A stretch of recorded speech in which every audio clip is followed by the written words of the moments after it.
कहाँ गया और पीछे करो इसको।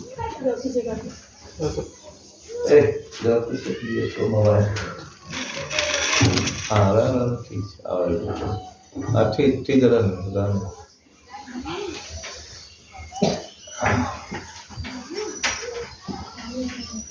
और तो क्या होता है।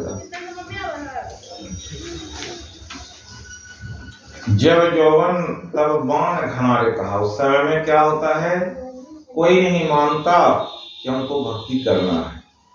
लाए कारण मूल गवायो, आजाहू में गई मन की तृष्णा। उसके बाद का समय क्या आता है, लोभ के कारण आएगा, भी सुनेंगे कि बुढ़ापा आ जाती है लेकिन मन से वो धन का, पुत्र का इत्यादि का प्यास नहीं बुझता। कवि साहब कहे कि जो संत होते हैं, संयमित होते हैं, नित्य नियमित भक्ति करते हैं, वही पार करते हैं। अभी गीता के पाठ को सुनाए हैं और गीता में और गरुड़ पुराण में भगवान ने जो बात कहे उसी बात को यहाँ पर 7वें अध्याय में कहा गया है। 7वें अध्याय में जो बात कहा गया उसे आप को सुनाए। क्या सुनाए हैं, मैया शक्ति मना पार्थे योगम युञ्जन मदाश्रयः औषण शयन समुद्रम यथा ज्ञाते। भगवान कहने की कृपा किए कि जो अपना चित्त मुझ में लगा देता है, मुझे ही अपना आश्रय समझता है, वैसे उस व्यक्ति का मन संशय से रहित हो जाता है और वो व्यक्ति भगवान के जो शास्त्रों में वचन हैं उसको सुनकर उसको मानता है। हे अर्जुन, अगर तुम जानना चाहते हो तो जानो ज्ञान की बात क्या है। ज्ञान तो संसार के लोगों को बहुत प्रकार के हैं, खाने पीने बैठने उठने का बहुत सारा ज्ञान है, लेकिन उस ज्ञान में जो आध्यात्मिक ज्ञान है वो ज्ञान को विशेष ज्ञान के साथ कोई जानेगा तो उस व्यक्ति की स्थिति क्या हो जाती है, फिर वो शरीर धारण नहीं करेगा, मुक्त हो जाएगा। ज्ञान तो सबको है और वो ज्ञान कैसा है, जिससे आध्यात्मिक ज्ञान कर लिया।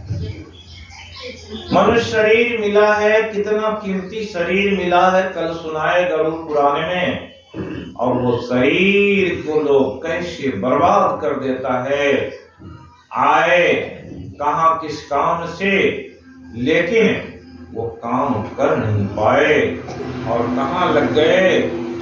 इसलिए कहा, छोड़ जगत की आस रे बंदे, जग तो पागल खाना है।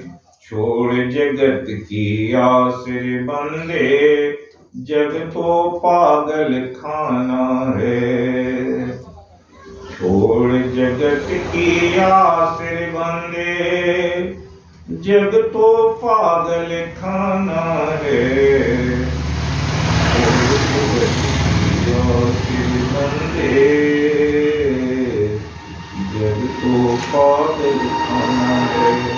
ये जग की स्थिति क्या है, जो लोग भी आए जग में क्या किया, जो अभी सुने कि संसार में ऐसे फंस करके अपनी जीवन को समाप्त कर देता है और फिर उसके पास क्या मिलता, उसी बात को इस भजन में कहा है। इसलिए जो बात भगवान बोले हैं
छोड़ जगत की आसिर बंदे, जग तो पागल खाना है। तेरा जहां में कोई नहीं, तुझको अकेले ही जाना है। छोड़ जगत की आसिर बंदे, जग तो पागल खाना है। जग कैसा पागल खाना है कि ये शरीर कितना दुर्लभ है। सब लोग जानते हैं कि रामायण में तुलसीदास जी ने कहा और भागवत में जो है इसे भी कितने संत कहे, दुर्लभो मानुषो देह देनाम क्षण भंगुरः, तत्रापि दुर्लभम मन्ये वैकुंठ प्रिय दर्शनम। ये मनुष्य शरीर बड़ा दुर्लभ है। दुर्लभो मानुषो देह, देह में बारंबार तरवर्जियों पत्ता झड़े बहुनी लाग बेटा।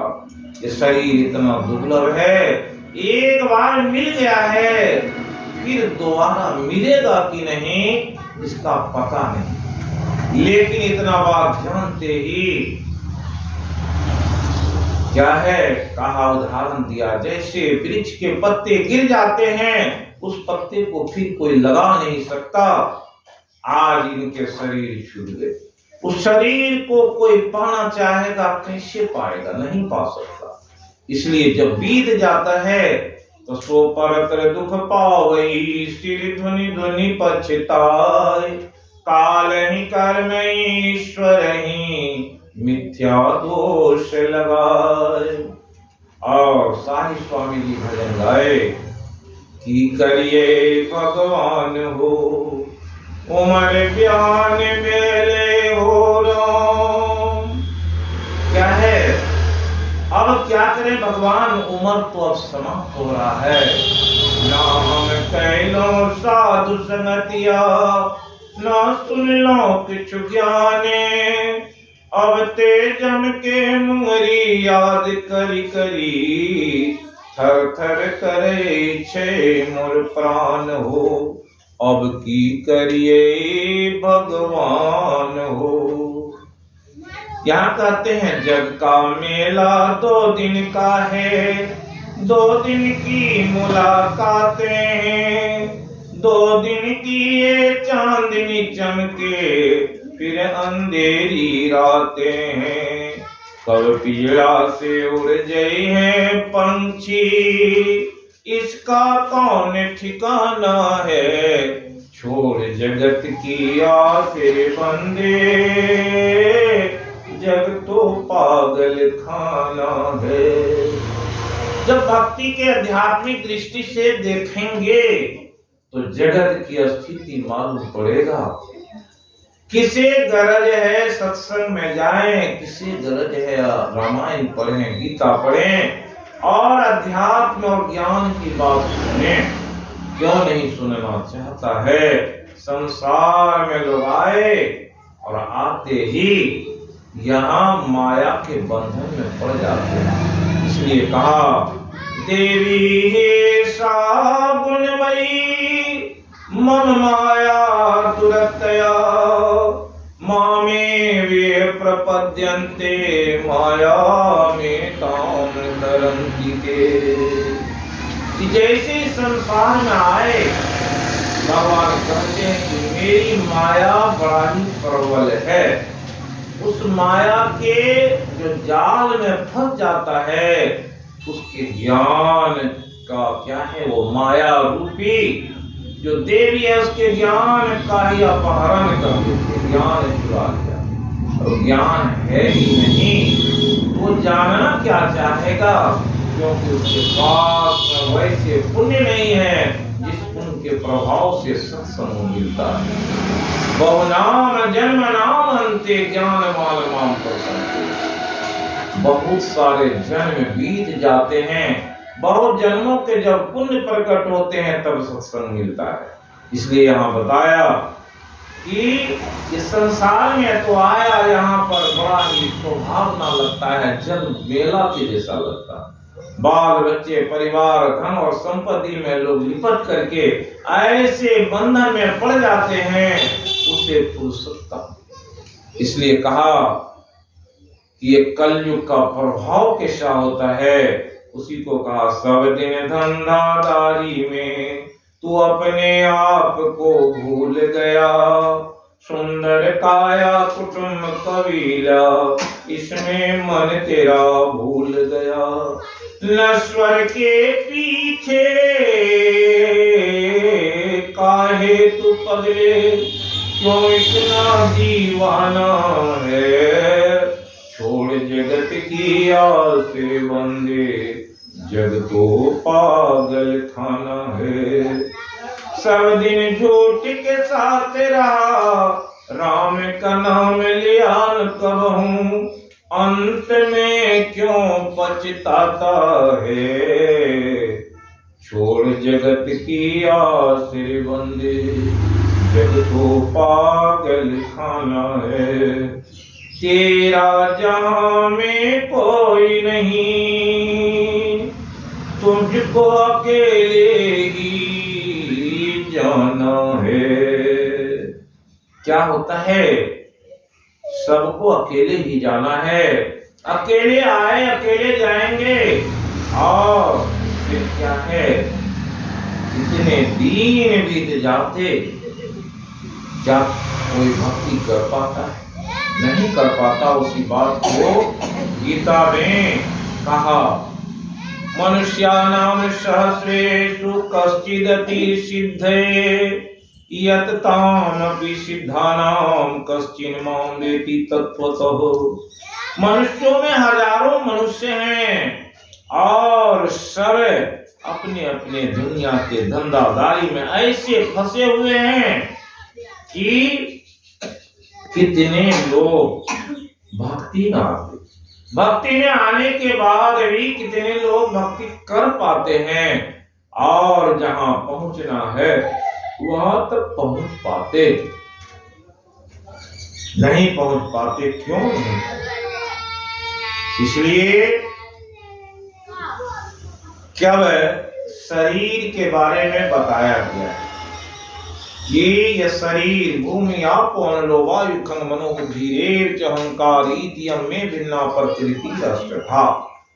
हम लोग अष्टधा प्रकृति में बंधे हुए। इसमें क्या है?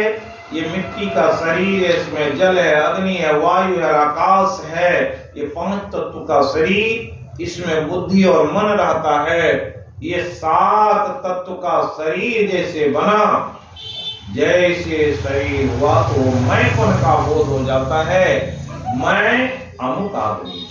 जैसे जन्म हुआ, जन्म होते ही थोड़ी देर में माँ से, फिर पिता से, फिर आगे कितने रिश्ते नाते बन जाते, फिर शादी विवाह हो जाते, बाल बच्चे हो जाते, और इस तरह से बंधन में पड़ते जाता। और इस बंधन का कारण क्या होता है, इससे बाहर नहीं निकल पाते। ये ब्रह्मांड में हम लोग पड़े हुए हैं, और ये शरीर मिला, ये शरीर, ये 5-7 तत्व इसमें मिले हुए हैं। 8वां ये मैंपन है, ये मैं कहता है मेरा, ये संपत्ति मेरा, घर मेरा, दरवाजा मेरे, बच्चे, इसका लालन पालन कौन करेगा। इस तरह से धन कमाने में लगा हुआ व्यक्ति, सुने गरुड़ पुराण में कैसी स्थिति होती है। जिस समय में शरीर छूटने लगता है, उस समय में वो पड़ा हुआ व्यक्ति देखता है यही घर हम बनाए लेकिन रह नहीं पाए, यही पुत्र है, यही पत्नी है, कितने से बोल पाते, और अंत समय जब आता है तो कैसी स्थिति हो जाती है। उस स्थिति को जानेंगे तब समझ में आएगा कि क्या तैयारी है, और वो तैयारी जिसने नहीं किया है वो जीव पछताता है। इसलिए कहा परायम पुण्यम करते पराम जीव भूता महाबाहो येदं धार्यते जगत। इससे ऊपर जो प्रकृति है उसे अपरा प्रकृति कहते हैं, परा प्रकृति कहते हैं। उससे और परा जो नीचे की प्रकृति अंधकार मंडल है, उसके ऊपर परा प्रकृति है, उस प्रकृति में जाएंगे तो वो परमात्मा का मार्ग है, वो इसी शरीर में है, और इसी शरीर से कोई उसे प्राप्त कर सकता है। गुरु महाराज कहने की कृपा की कि एक भजन के माध्यम से कहे कि संस्कृति संताप से कांप रहे, भव भोर भ्रमर जीव हाँप रहे, तिन्हें ढाढ़स दे समझाए कहा, गुरु नाम सुमरे सत संतों ने। गुरु महाराज कहने की कृपा किए, देखो कैसे तुम इस जो मरण जीवन के फेरे से कैसे बचोगे। इसे बचने के लिए गुरु महाराज भजन के माध्यम से लोगों को समझाए, और भजन के माध्यम से कहने की कृपा किए, ये शरीर तो तुम्हें मिला है, इस शरीर से कैसे छूटोगे, कैसे आगे बढ़ोगे। और जीव उद्धार का द्वार पुकार कहा, घट भीतर ही सत्संतों ने। सत्संत क्या कहते हैं कि अगर तुम अपना उद्धार करना चाहते हो तो तुम्हारे अंदर में ही वो मार्ग है, उस मार्ग पर चलकर अगर चाहो तो क्या करना है, तो वो काम बता दिए। वो काम कितने लोग जानते, जो सत्संगी हैं वो सत्संग में जाते, कुछ बात को सुन करके आते, घर परिवार में लग जाते, तो क्या गुरु महाराज की बात को मान पाते हैं। जीव उद्धार का द्वार पुकार कहा, घट भीतर ही सत्संतों ने। संस्कृति संताप से कांप रहे, तिन्हें ढाढ़स दे समझाए कहा, गुरु नाम सुमर। क्या कहे, गुरु के नाम का सुमिरन बताए। संसार के लोगों को भी कहा, अगर तुम परा प्रकृति में जाना चाहते हो तो इस शरीर में 7 चक्र है, जो बैठते हैं मूलाधार चक्र है, उसके ऊपर स्वाधिष्ठान चक्र है, मणिपूरक चक्र है, अनाहत चक्र है, और जो कंठ है उसे विशुद्धि चक्र कहते हैं, आज्ञा चक्र, उसके ऊपर सहस्रार चक्र है, और तब जो चक्र है वही वैकुंठ, वही सहस्रार चक्र के ऊपर जो लोक है उस लोक में जाना है। लेकिन व्यक्ति कहाँ रह जाता है, उसी को कहा कि हम कहाँ छूट जाते। शरीर में 4 कोष है, अन्नमय कोष, प्राणमय कोष, उसके ऊपर जो कोष है ज्ञान में, तब विज्ञान में कोष है। जो अभी सुने कि जब विज्ञान के सही जानेंगे, ज्ञान तो सबको है। क्या ज्ञान है? अभी हम लोग अन्नमय कोष में ठहरे हुए, भोजन करना और भोजन की तलाश करना इसी में लगे हुए हैं, और उससे ऊपर उठ नहीं सकते। जब व्यक्ति क्या करता है? भोजन की तलाश, कमाया खाया और क्या करते? इसी को कहा निद्रयान हिर्यते नक्तं व्यवायान व्यश्चो दिवाचार्थे राजन् कुटुंब भरणेन व। रात्रि नींद में चला जाता या स्त्री पुरुष के प्रसंग में चला जाता। दिन होते ही सुबह हुआ, भगवान को कौन जानते, कौन भक्ति की तरफ जाता है? सबको याद आती है कैसे कमाया जाए, धन का अर्जन कैसे किया जाए। इसलिए दिवाचार्थे राजन, सब लोग धन कमाने में लग जाते या अपने बाल बच्चों की परवरिश में लग जाते। उसे खाना खिलाना है, उसे पढ़ाना है, उसे वस्त्र पहनाना है, क्या करना है, अपने बाल बच्चों में लग जाते। भक्ति कब करेंगे? गुरु महाराज तो कहे मंत्र जपो, लेकिन मंत्र कब जपेंगे? इसलिए समय नहीं मिलता। और भागवत में कहा पारायण अल्पायुषः मानस कलो यस्मिन् युगे भूरिणी भूरि कर्माणि श्रोतव्यानि विभागेषु। प्रायः कलयुग में लोगों की आयु कम हो गई और कम आयु में क्या करेंगे? सुबह से शाम तक उस अन्न की खोज में लगे हुए हैं, धन की खोज में लगे हुए हैं और बाल बच्चों की परवरिश में लगे हुए हैं, तो समय कहाँ?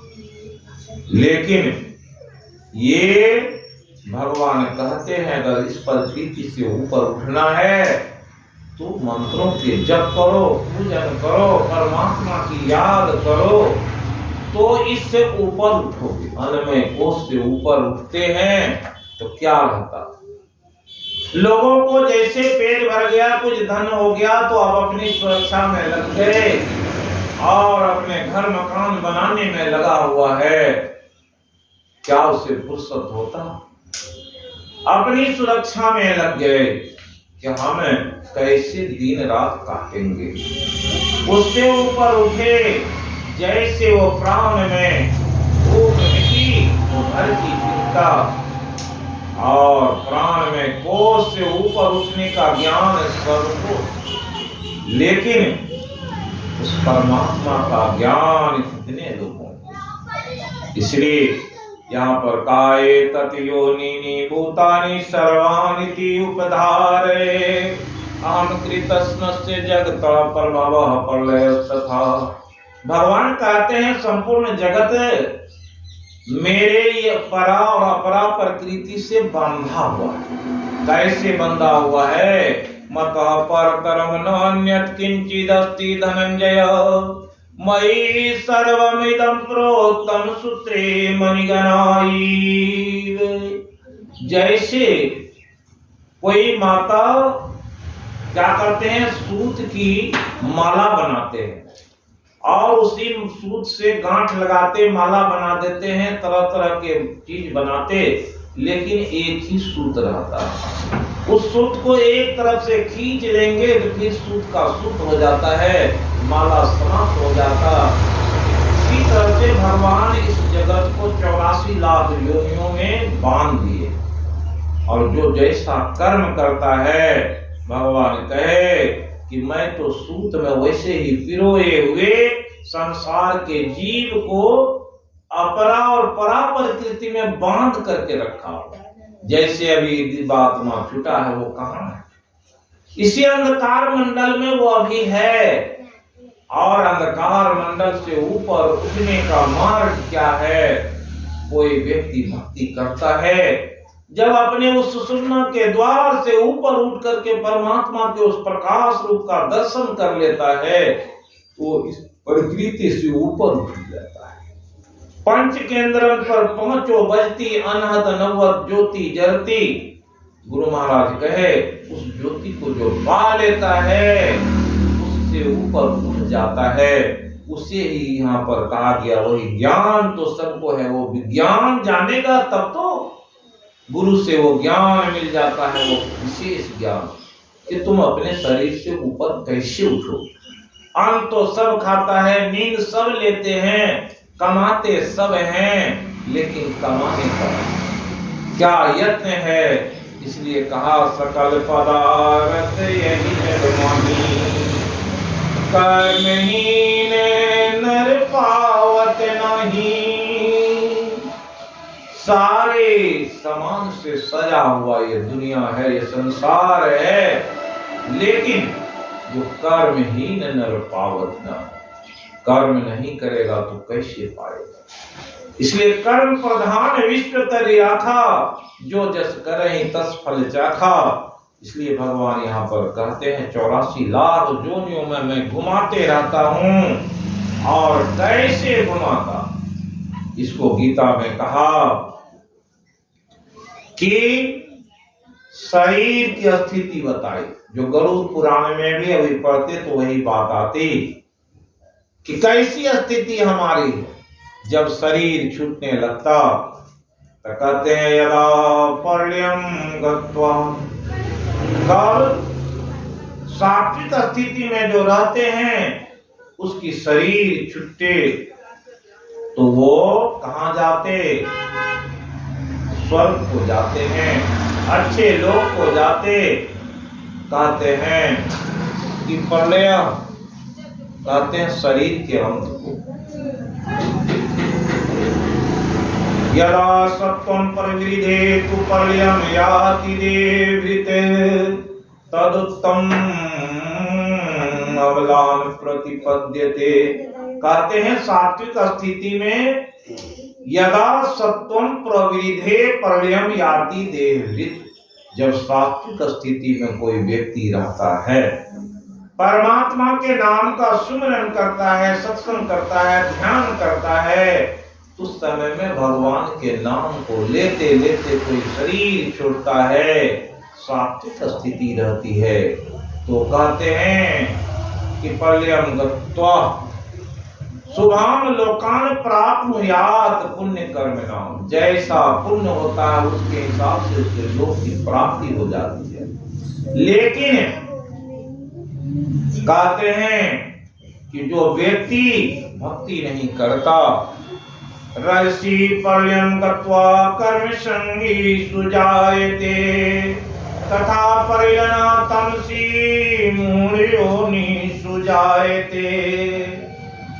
तो जो तामसी स्थिति में रहता है, दारू शराब पीने वाला, मांस मछली खाने वाले, तो तामसी का, और राजसी प्रवृत्ति में रहने वाले वो व्यक्ति हैं जो अच्छा भोजन, अच्छे घर की तलाश में रहता है, धन कमाता है, कभी सत्संग में भी जाता, कभी कुछ दान पुण्य भी कर दिया, उसे राजस प्रवृत्ति कहते हैं।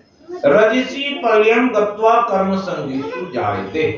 भगवान कहते हैं तुम हमेशा धन के पीछे रहा, कुटुंब के पीछे रहा, तो चलो तुम्हें शरीर तो देते लेकिन उसे काम में बांध देते, ऐसे ऐसे कर्म में लगा देते। सुबह से शाम तक अपने कारोबार में लगा हुआ व्यक्ति एक क्षण का मौका नहीं मिलता कि सत्संग में जाए। घर किसी का बहुत बड़ा बन गया है, बहुत सुंदर है, तो उसको क्या करते? झाड़ने पोछने में माताओं का दिन साफ हो जाए। जो पुरुष के बड़े बड़े कारोबार हैं वो कैसे, वो सुबह उठते तो सोचते कहाँ क्या किस दुकान में क्या चीज की कमी है, वहां ले आकर के देते। कोई दुकानदार अपने दुकान को छोड़कर सत्संग में कैसे जाए? वो देखता है अगर दुकान छोड़ के जाएंगे तो लाखों हजारों की क्षति हो जाएगी, इसलिए अपने दुकान में बैठा हुआ मानव अपने दीन को गिनते रहता है। और जब शरीर छूटता तो कहाँ जाता? शरीर तो मिलता वही शरीर है जो काम से बंधा है। परिलरा तमसी मुरियोनी सुजायते। सुनो, नहीं सुनना है तो जाके बैठूगा।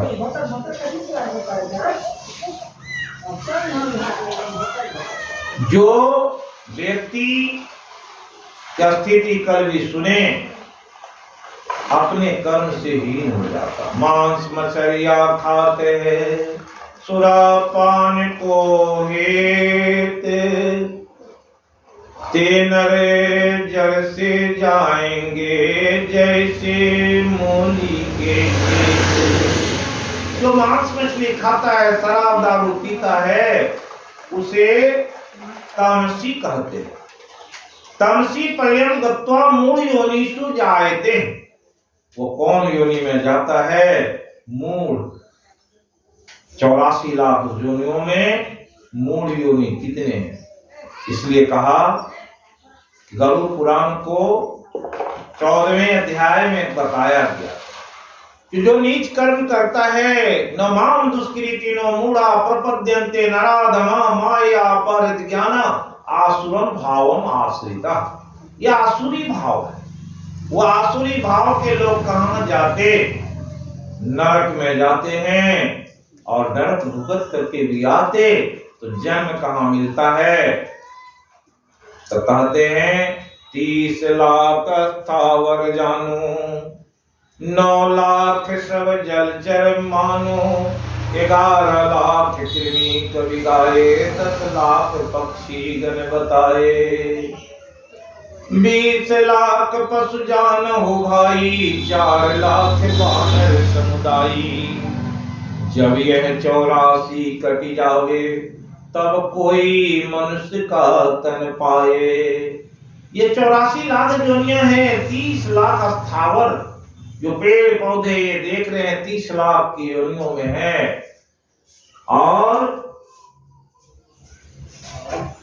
जो है सुने 10 लाख पक्षियों की जोनी है, 11 लाख कृमि कीड़े मकोड़े की जोनी है। और इस तरह से जो बताया गया 30 लाख पशुओं की जोनी, 4 लाख बंधु समाज के जोनी है, 84 लाख जोनियों में पड़ जाता। तो संत लोग कहते हैं कि करीब 2.25 करोड़ वर्ष वो इन जोनियों में भटकता है। इसलिए गुरु महाराज भी गाए पशु पक्षी के कृमि की आदि की योनि में भर में बहुबार हो, नर्तन अवही कृपा कर दिनु, अब प्रभु करो संभाल हो। क्या है कि शरीर तो मिला लेकिन शरीर को कहाँ? इसलिए शरीर तो मिला है, इसकी जब उपयोगिता कोई समझता है तो गुरु महाराज कहे खान पान को प्रथम समारो, तब रस रस सब गुण मारो। कि तब कोई पहले खान पान को संभाल लेगा तब तो शरीर की सुरक्षा कर पाएंगे। कल सुनाए थे गरुड़ पुराण में आयु छीन हो जाती है। कैसे छीन हो जाती है? खान पान से, रहन सहन से, स्त्री पुरुष के संसर्ग से, दुनिया में जो पाप कर्म से। इसलिए यहाँ पर आया है ते गुणमय भावे भी सर्वमिदं जगत मोहितम नो विजानाति मामेव्य परम व्ययम्। कि 3 गुण है, सात्विक राजस और तामस। तीनों गुण के प्रभाव से संसार के लोग मोहित हो रहे हैं। क्या मोहित है? कोई सात्विक प्रवृत्ति में रहता है तो वह सत्व परमात्मा का ज्ञान होता है। सत्वात् संजायते ज्ञानम, रजसो लोभेव च परमाद मोह तमसो भवतो ज्ञान में च। सात्विक स्थिति में रहने वाले को ज्ञान होता है, राजसी स्थिति में रहने वाले को लोभ की अधिकता होती है, और तामसी स्थिति में रहने वाले लोगों को आलस होता है, नींद होता है, और ये तीनों गति से संसार के लोग जूझ रहे हैं। कोई सात्विक है तो उसे धर्म में आनंद मिलता है, राजसी व्यक्ति का लोभ बड़ा रहता, वो अपने लोभ की पूर्ति के लिए क्या है, अपने दुकान मकान कारोबार में लगा रहता है, भक्ति कब उसे मिले। इसलिए भक्ति से वो दूर रहता। ऐसे दूर रहने वाले व्यक्ति को क्या लाभ मिले, अंत समय पछताता है, पछताने के अलावा कुछ नहीं मिले। लेकिन जो तामसी अवस्था में रहता है उसका जीवन तो नरकगामी है, नरक के रास्ते चलने वाला व्यक्ति स्वर्ग की अगर आस लगावे तो उससे बड़ा मूर्खता और क्या है। इसलिए भगवान समझाते हुए कहे कि देवी ऐसा गुणमयी मम माया दुरतया मामे वे प्रपद्यन्ते माया में ताम तरन्ति। हमारी माया कैसी है? वो माया कहते हैं प्रत्यक्ष माया, धन है, स्त्री है, पुत्र है, और उस माया का प्रभाव बताए। वो माया छाया बन के भी रहती है, वही माया उसका नाश भी करती है। भगवान कहते हैं वही माया के बल पर कोई मेरी भक्ति करता है, वही माया के फेरे में पड़ करके नरक से जाता है। क्या है? भक्ति कैसे करते? घर है तो घर तो आपका मंदिर है। अगर आपके पास धन है वो तो एक साधन है, पुत्र और पत्नी भी वो साधन है। अगर कोई व्यक्ति भक्ति करना चाहता है, भोजन कहाँ मिलेगा? घर में मिलेंगे। पुत्र कमाता तो अपने पिता को खिलाता है, पत्नी उसे भोजन देती, और कहीं तीर्थों में जाना है तो उसे पुत्र वही धन देते। वो धन क्या हुआ? आपके लिए एक छाया का काम करता है। वो माया भक्त के लिए छाया बन जाता। वही माया क्या होता है? दूसरे के लिए काल होता है। कोई व्यक्ति कहीं जाना चाहता तो उसके पुत्र कहते क्यों जाइएगा, अभी ऐसे काम का समय है, आप तीर्थ में जाइएगा, सत्संग में जाइएगा तो काम कौन करेगा? वही पत्नी उसे डांट लगाती, अरे मूर्ख, काम नहीं करोगे तो कैसे खाओगे? और वही पुत्र वही घर उसके लिए कैसा होता है? कल सुनाए थे वो परवश जीव अपने परिवार के बस में पढ़ करके कुछ नहीं कर पाता, भोजन के तलाश में वो बैठा रहता, जो मिल जाता है वो खाता, और ऐसी प्रवृत्ति जिस परिवार में होता वो नरकगामी होता है। इसलिए अपने माता पिता की सेवा किसने किया? गौकर्ण जी अपने पिता को बोले कि देयस्ति मांसरुधिरे अभिमतं त्यजत्वं जया सुतादि सदा ममतां मुञ्चे पश्यनि समजगदिदं क्षणभंग नष्टः वैराग राग रसिको भव भक्ति निष्ठा। गौकर्ण और धुंधकारी आत्मदेव को दो पुत्र थे, और धुंधकारी धन के लिए अपने पिता को मारता पीटता, उसे परेशान करता था। गौकर्ण उसका पिता धर्मात्मा था, तीर्थों में घूमता और सत्संगी में लगा हुआ था। वो धर्मात्मा से जाकर एक दिन उसका पिता मिला, बताओ पुत्र अब मैं क्या करूं? धुंधकारी तो मुझे परेशान कर रखा है और वेश्याओं के पीछे दारू पीने में लगा हुआ है, अब हम क्या करें?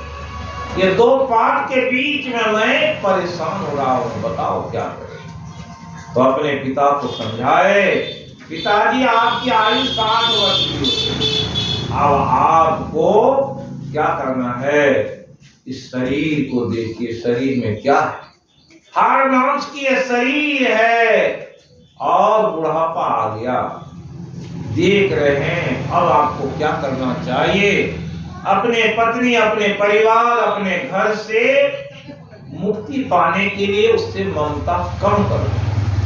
और देख रहे हैं संसार की हालत, पत्यनीशम जगत इदम क्षण भंग नष्ट, प्रत्येक क्षण में देख रहे हैं कि आपके जैसे आयु वाले ही अपने शरीर को छोड़ करके जा रहे हैं। एक एक क्षण में प्राण निकल जाते हैं, लोग उनके कुछ बोल भी नहीं पाते। इसलिए बैराग राग रसिको भव, बैराग को धारण करें और उस भक्ति रस के रसिक बन जाएं और भक्ति करें। इसलिए आप जो है ऐसा करें, धर्मम भजस्त्वम सततम, और धर्म का आचरण कीजिए।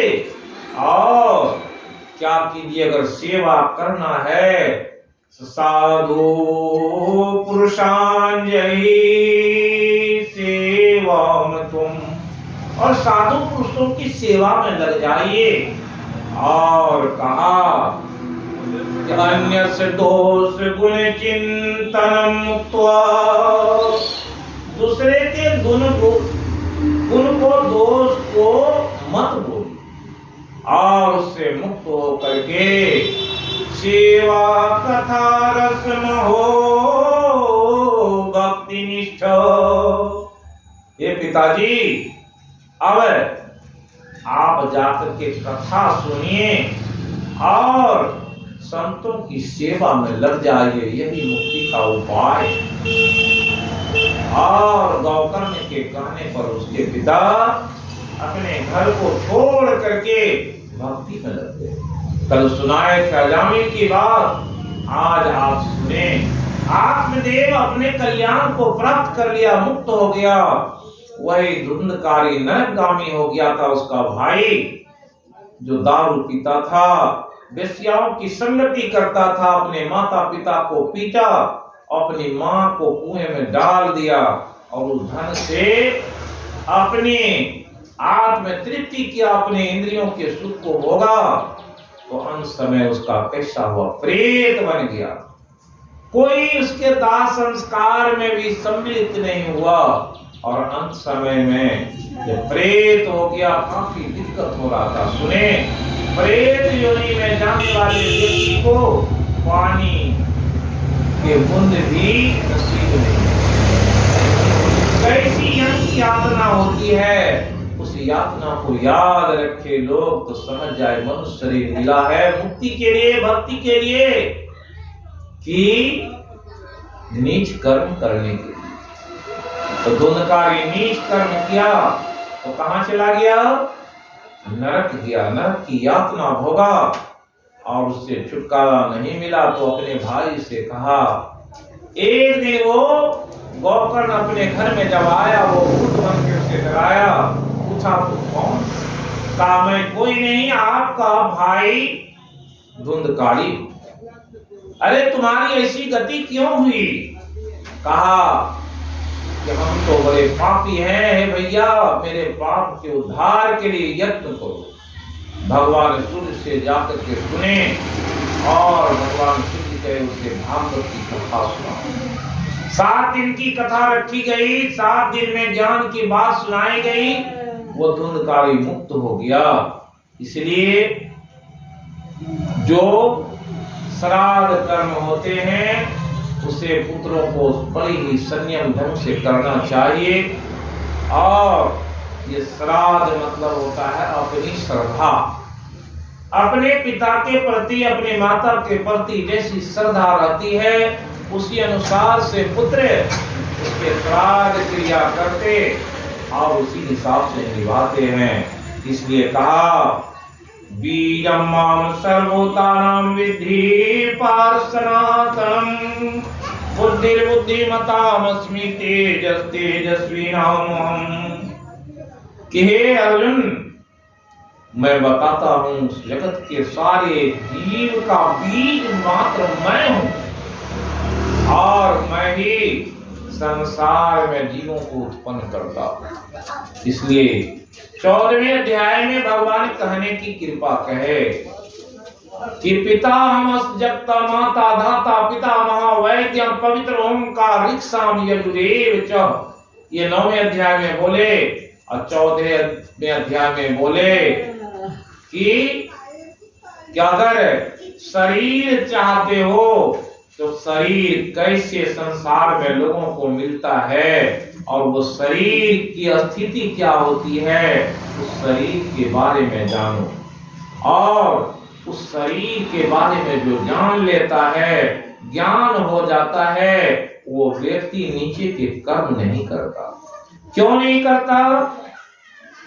कि उसे मालूम है, भगवान कहे मम योनिरे महद ब्रह्म तस्मीन गर्भम दधामि हम संभव सर्वभूतानां ततो भवति भारत सर्वयोनिषु कौन्तेय मूर्तयः सम्भवन्ति तासां ब्रह्मादयोनिरहं बीजप्रदः पिता। भगवान कहते हैं संसार में मैं ही पिता रूप में हूँ, मैं ही बीज रूप में गर्भ में पड़ता हूँ और जीव का निर्माण करता हूँ।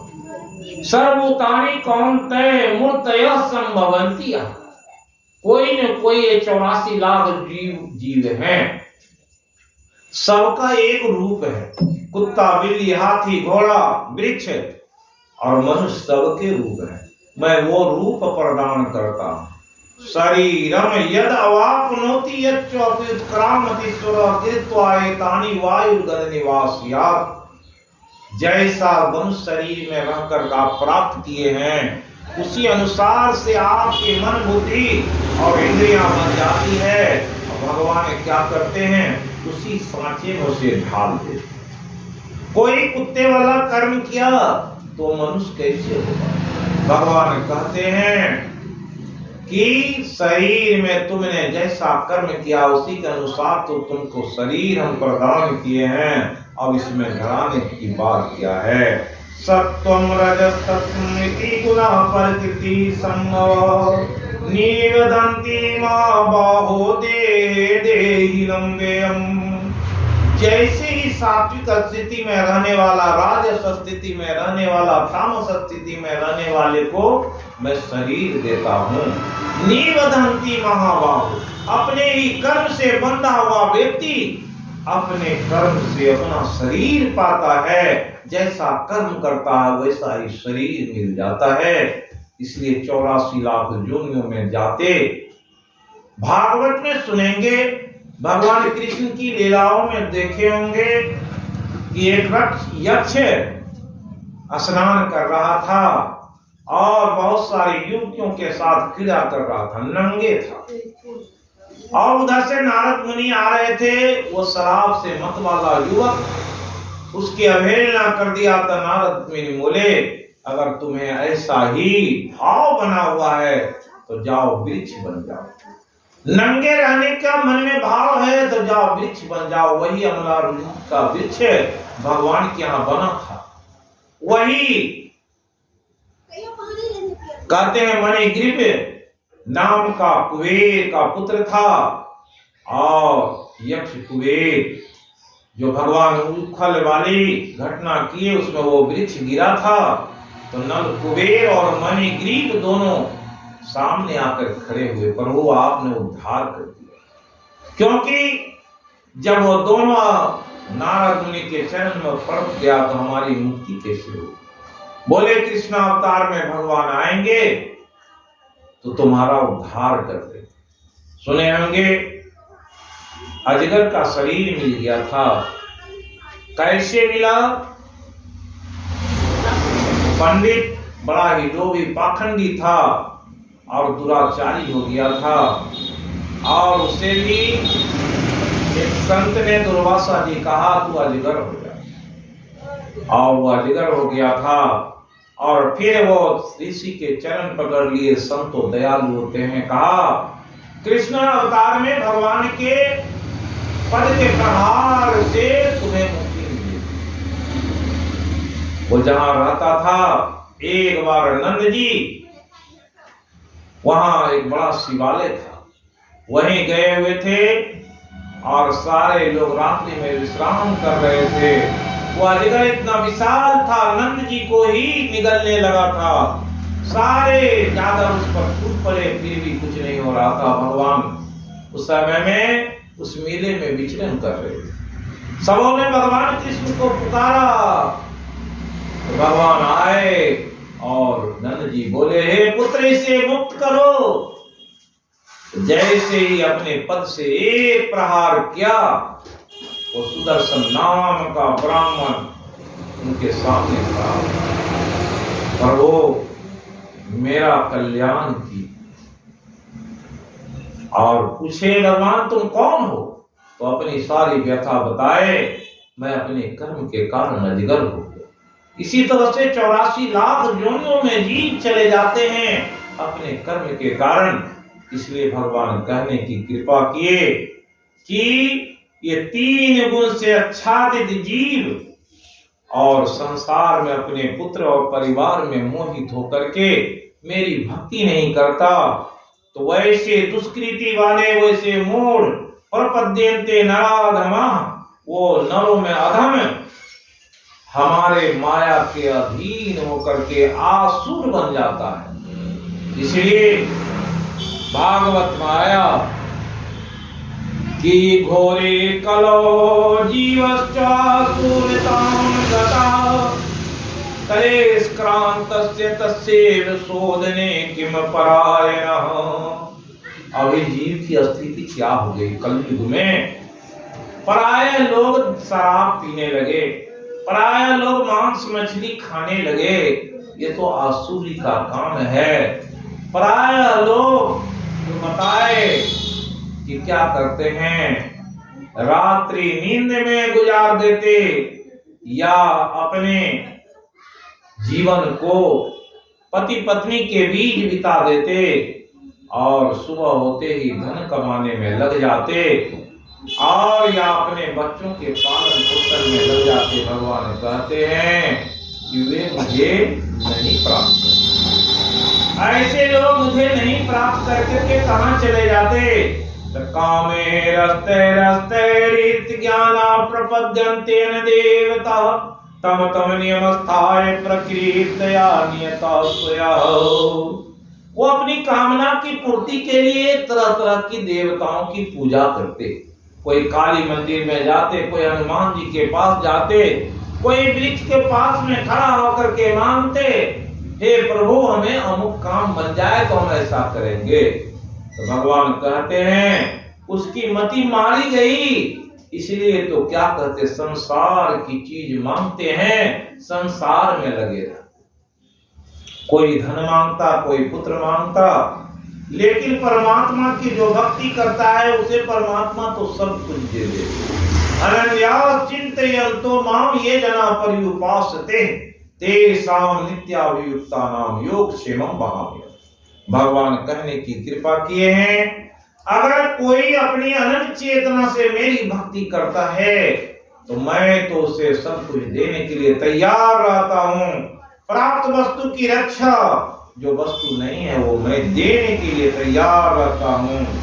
लेकिन जब उसकी बुद्धि बिगड़ जाती है तो यो यो याम याम तनु भक्ता श्रद्धयार्पितुमिच्छति तस्य तस्याचलाम श्रद्धाम तामेव बुद्धाम्यहम्।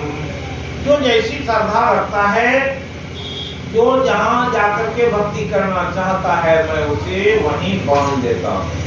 लोग करो तो फिर क्या पाओगे देख लेना। तो अंत में क्या होता है, तो इस तरह से भक्ति करता और अपनी कामना के वशीभूत होकर के अंतवतु फलम तेषां तद्भवत् अल्पमेधसाम्। अंत काल में उसे क्या मिलता? जो देवताओं की भक्ति किया है, देवता के लोक में जाएगा, उस लोक में कैसी स्थिति। स्वयं देवता परेशान है। वो देवता के लोग, सब लोग बोलते हैं स्वर्ग गए, कैसे जाएंगे? स्वर्ग जाने में भी भक्ति करना पड़ता है, और उस लोक में भी जो जाता है उसकी क्या स्थिति होती है कल बताएंगे। आज सुन लें कि जो जिस लोक में जाता है वहां भी परेशान हो जाता है। इसलिए कहा व्यक्तम व्यक्तिमापन्नम मन्यते मां बुद्धे अपरम भावम जानन्तु मम अव्ययम अनुत्तमम। लोगों के ज्ञान के अभाव में लोग जान नहीं सकते कि परमात्मा की भक्ति करने से क्या मिलता और देवताओं की भक्ति करने से क्या मिलता है, और संसार में अपने जीवन को तरह तरह से बिताने में क्या मिलता। इसलिए बताए कि चतुर्विधा भजन्ते माम ये जना सुकृतिन अर्जुन आत्मर्थार्थी जिज्ञासु ज्ञानी चौभरतर सब। 4 प्रकार के भक्त हैं। दुख पड़ता है तो मंदिर में जाते, दुख पड़ता है तो किसी संत के पास में जाते और उनसे प्रार्थना करते। ये अर्थ क्या है?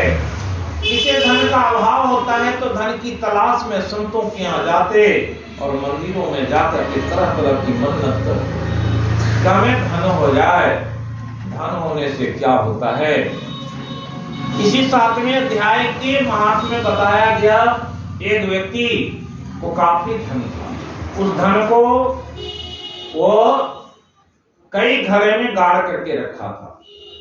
और धन की स्थिति क्या होती है? तो वो व्यक्ति को 4 पुत्र थे, कभी चारों पुत्र से नहीं बताया, और अंत में उसके शरीर छूट गए।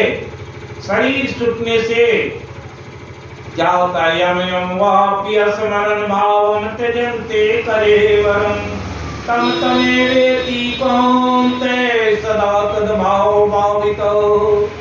जो जिस भाव में शरीर छोड़ता उसी भाव का शरीर मिल जाता है।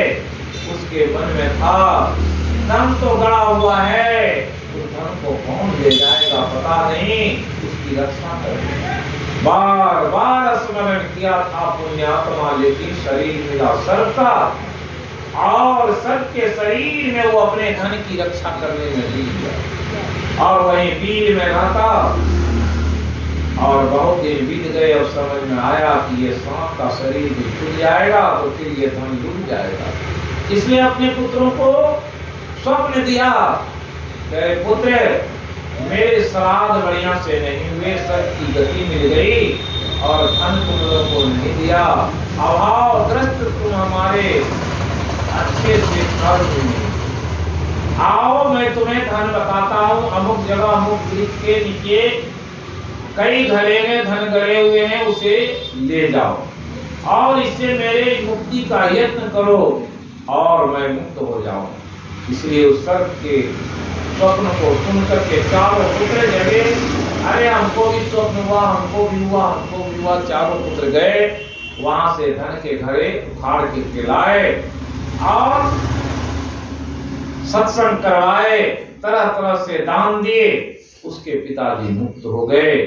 क्या होता है? धन भी मुक्ति का कारण नहीं है, वो भी आसक्ति उससे लग गई। इसलिए लिखा है कि व्यक्ति की स्थिति क्या होती है।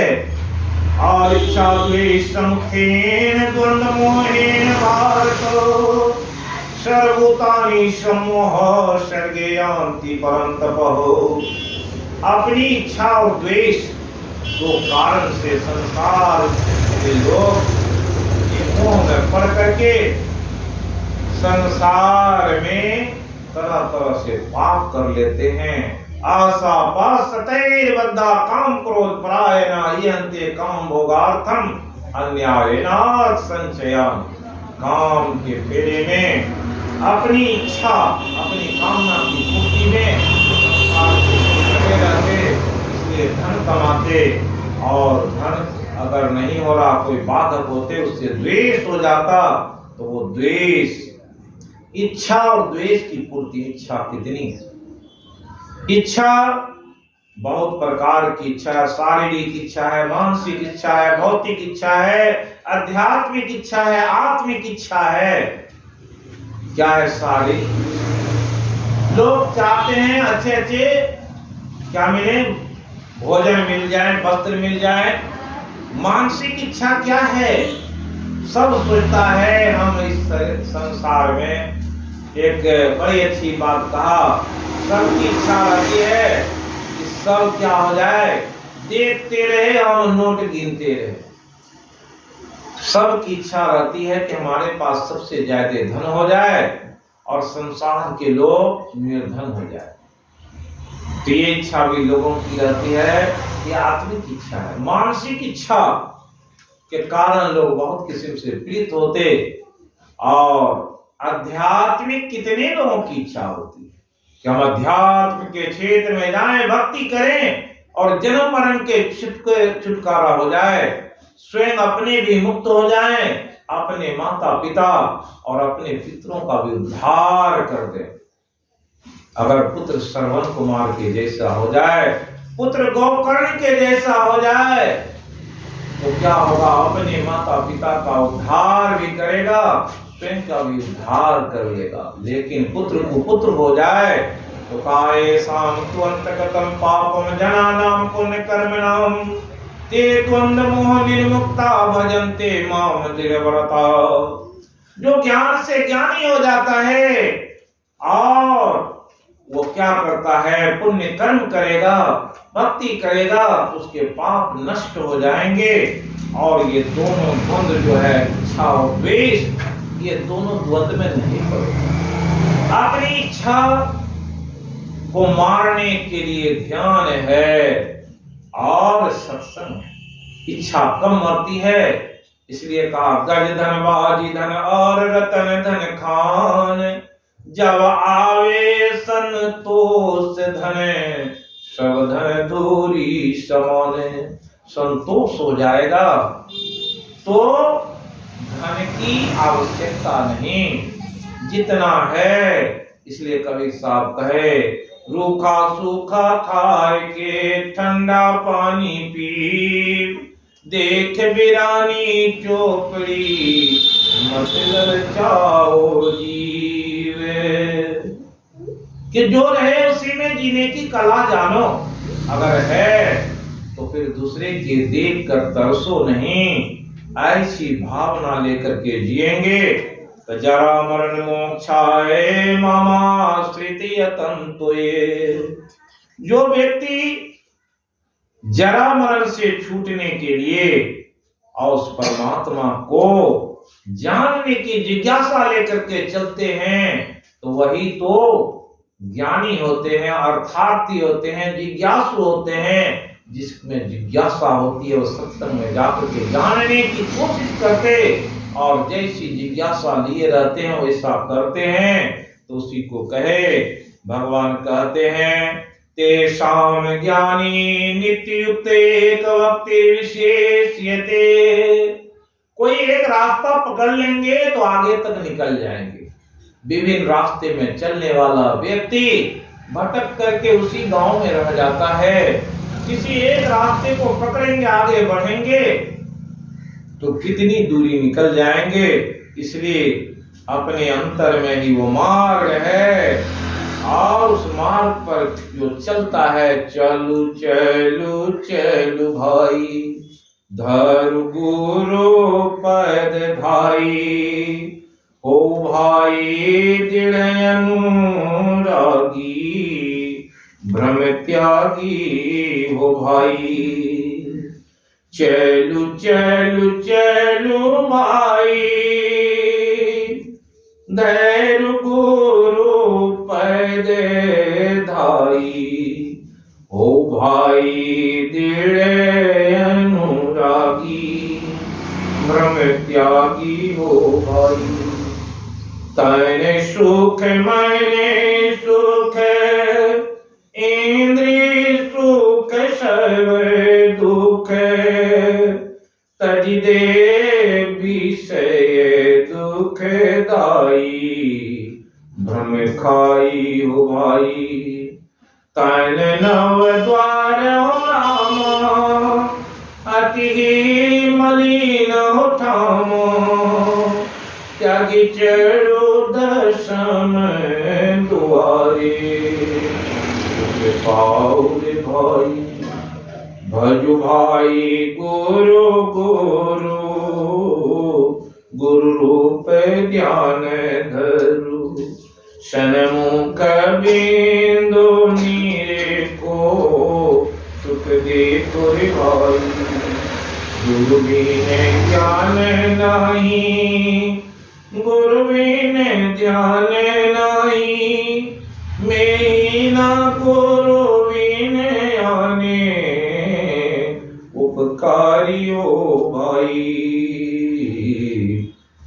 मैं ना गुरु बिन आने, उपकारी हो भाई।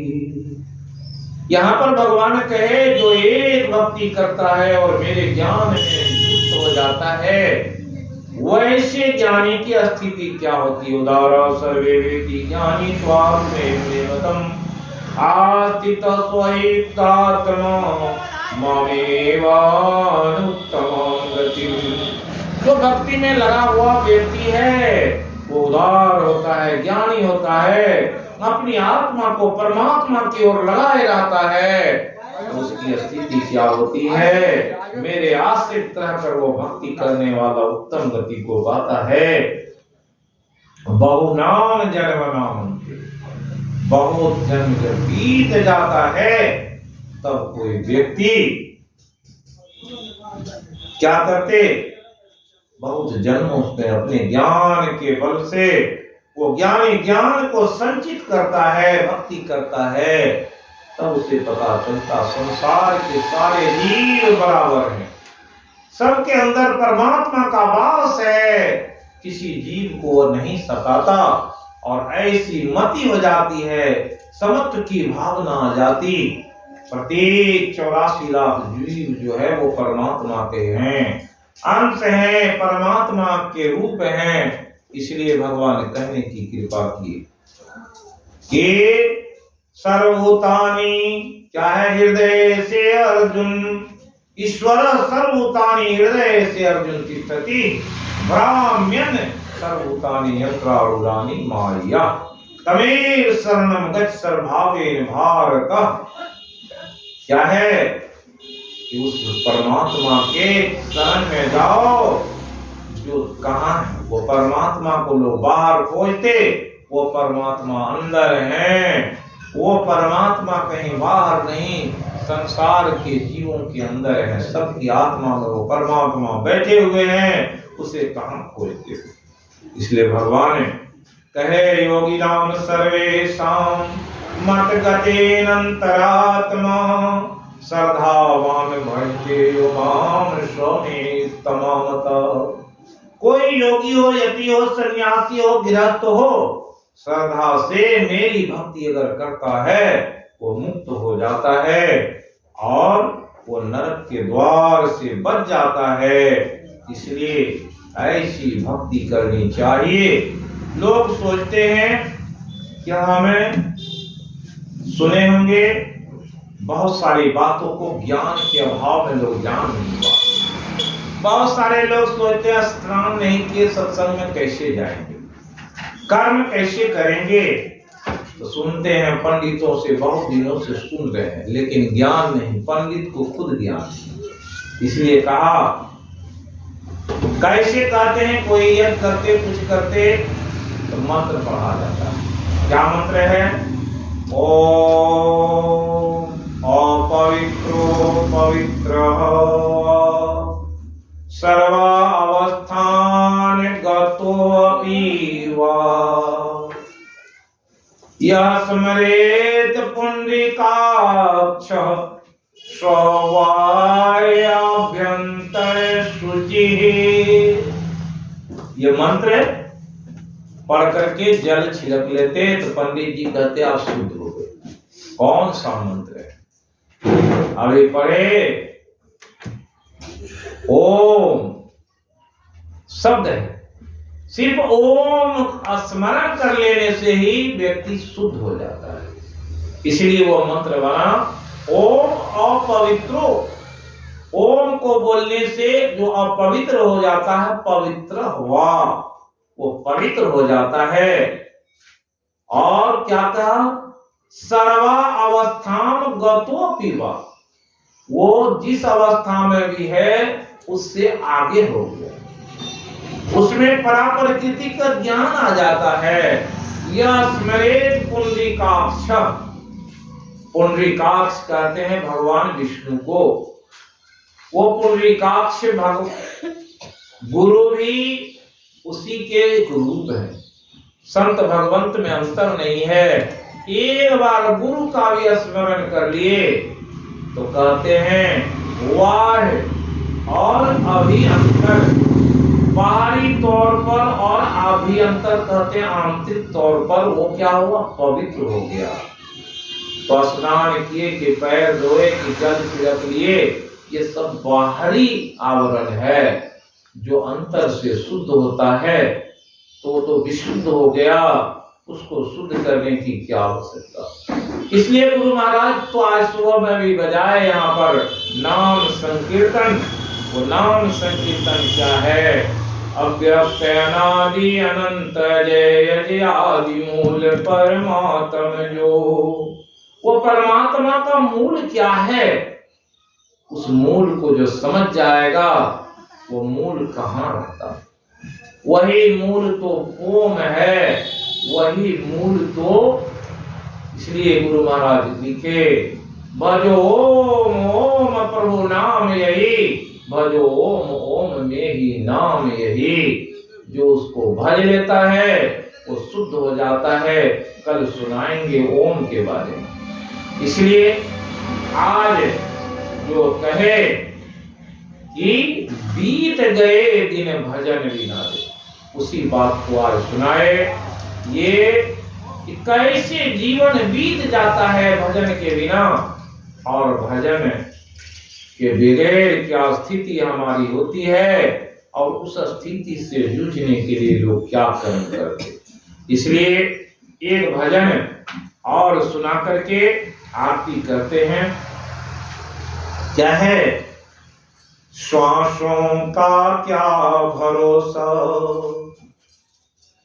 रुक जाए कब चलते चलते, श्वासों का क्या भरोसा, रुक जाए कब चलते चलते। जीवन की है जो ज्योति, बुझ जाए कब जलते जलते। जीवन की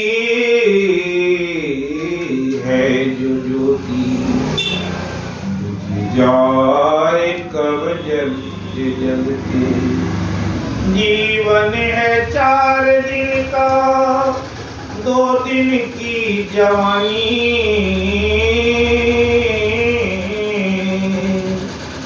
जीवन है 4 दिन का, 2 दिन की जवानी। जब आएगा बुढ़ापा,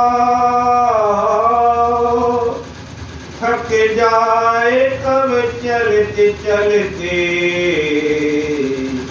थक जाए कब चलते चलते। श्वासों का क्या भरोसा, रुक जाए कब चलते चलते। रुक जाए कब चलते चलते। समझा न इशारा इसका, समझा न खेल इसका। क्यों तेरी बात बिगड़ी हर बार बनते बनते। समझा नहीं सारा इसका, समझा न खेल इसका। तो तेरी बात बिगड़ी हर बार बनते बनते तेरे साथ जाए, तेरे कर्मों की कमाई तेरे साथ जाए, तेरे कर्मों की कमाई। गए जग से बादशाही, यूं हाथ मलते मलते गए जग से बादशाही, यूं हाथ मलते मलते। सांसों का क्या भरोसा, रुक जाए कब चलते चलते। अब तक की हालत पूछे, अब तो हरी सुमर ले कह रही है जिंदगी की ये शाम ढलते ढलते। सांसों का क्या भरोसा, कब रुक जाए चलते चलते। श्री सद्गुरु महाराज की जय।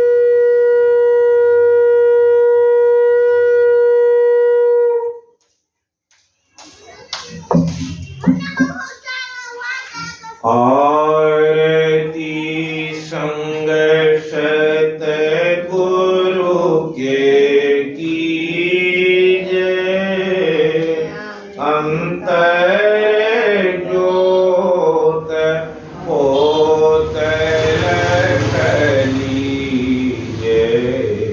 पांच तत्व तन करधनी जराई,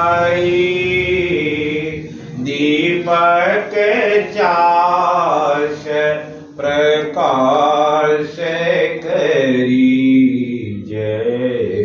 गगन थाल रवि शशि फल फूला, मूल कपूर कलश दीजय। अक्षत नमस्कारे मुकाल, पोह माल ये हार गुरीजय। श्वेत पान मिष्टान मिठाई, चंदन धूप दीप सब कीजय। झलक झांझ मन मीन मरीरा, मधुर मधुर धुनि मृदंग सुनीजय। सर्व सुगंध उड़ी चली आकाशा, मधुकर कमल केली धुनि दीजय। निर्मल ज्योत जरत घट माई, देखत दृष्टि दोष सब चीजय। हर धार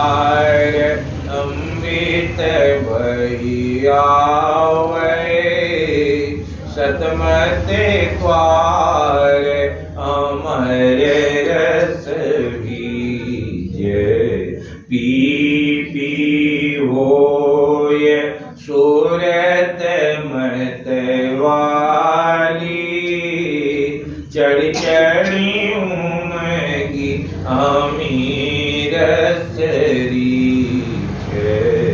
कोट बाण छवि तेज जाली, मलक पार लथी लागल दीजिए।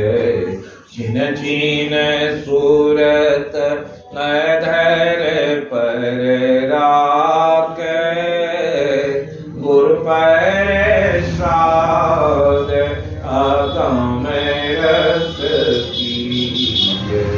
गणपत कड़क करक गुरु धाम, उलटिय लल तुलसी तन दीजिए।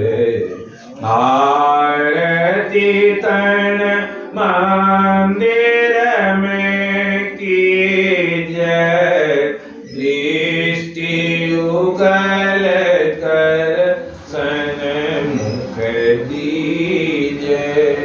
चमके बिंदु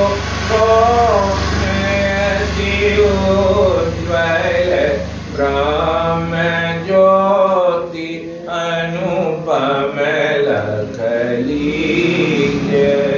जगमग जगमग रोपै ब्रह्मांडा, निरखी निरखी ज्योति तज दीजिए। शब्द सुरत अभ्यास सरलतर, करी करी सार सवद गही लीजिए। ऐसी जुगति कारागर त्यागी, भव भ्रम वेद सकल मल चीजे। भव खंडन आरती निर्मल, करी में रस पीजे। आरती तन मंदिर में कीजिए, दृष्टि उगल कर सन्मुख दीजिए। श्री सद्गुरु महाराज की जय, सब संतन की जय, सत्संग महात्मा की जय। श्री कृष्ण कन्हैया लाल की जय। जय जय श्री राधे, जय जय श्री राधे। श्री सद्गुरु महाराज की जय।